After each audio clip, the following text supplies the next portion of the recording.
అయితే మొన్న సైంటిస్టులు అందరు కలిసి ఆడోళ్ళది ఇంకా మొగోళ్ళది చాలా మందిది బ్లడ్ టెస్ట్ చేసినారు అనమాట. మొగోళ్ళ బాడీలో చాలా రక్తం ఉంది, కానీ ఆడోళ్ళ బాడీ మొత్తంలో ఏముందంటే రక్తం లేదంట, ఉట్టి పరువు ఉందంట. ఎందుకంటే ఇప్పుడు ఒకని ఇజ్జత్ తీయాలి, ఒకని పరువు తీయాలంటే ఫస్ట్ ఆఫ్ ఆల్ వాళ్ళ ఇంట్లో ఆడోళ్ళ బూతులు తిడితేనే వాళ్ళ పరువు పోతుందంట, లేకుంటే పోదంట.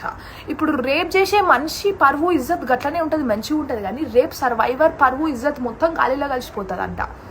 ఒక ఆడామెని వాళ్ళ హస్బెండ్ ఎంత కొట్టినా తిట్టినా మ్యారిటల్ రేప్ చేసినా ఏం చేసినా ఆయన పరువు మాత్రం పోదు. కానీ ఈమె ఎప్పుడైతే రిటర్న్ ఆయనకి ఆన్సర్ ఇస్తుంది, లేకపోతే ఆమె కాపాడుకోనికి ఏమైనా చేస్తుంది, అప్పుడు వాళ్ళ ఇంట్లో పరువు మొత్తం ఇజ్జత్ మొత్తం గాలిలో కలిసిపోతుందంట.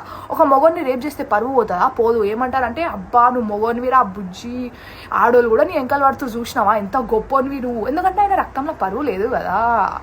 ఇప్పుడు ఒక ఆమె ఇష్టంతో పెళ్లి చేసుకుంటే ఇంట్లో పరువు మొత్తం పోతుంది. కానీ అదే అలా అమ్మ నాన్న చూస్ చేసిన ఎవడో ఒక మొగోడు, ఎవడో ఒక హస్బెండ్ ఆమెని పెళ్ళైనాక కొట్టినా తిట్టినా సంపి బొంద పెట్టినా అప్పుడు మాత్రం పరువు పోదు, అప్పుడు ఆమె ఇజ్జత్ మొత్తం కాపాడుకున్నచ్చు. ఇప్పుడు ఒక మొగోడు ఒక బనీని వేసుకొని లేకపోతే బట్టలు లేకపోయినా రోడ్డు మీద తిరిగినా అప్పుడు ఆయన పరువు పోదు, ఆయన ఇజ్జత్ పోదు. కానీ ఎప్పుడైతే ఒక ఆడది ఒక ముక్క బట్ట గిట్ల చున్ని లేక కప్పుకోలేకుండా రోడ్డు మీద పోతే అప్పుడు మాత్రం ఆమె ఇజ్జత్ ఆమె పరువు మొత్తం గాలిలో కలిసిపోతుందంట.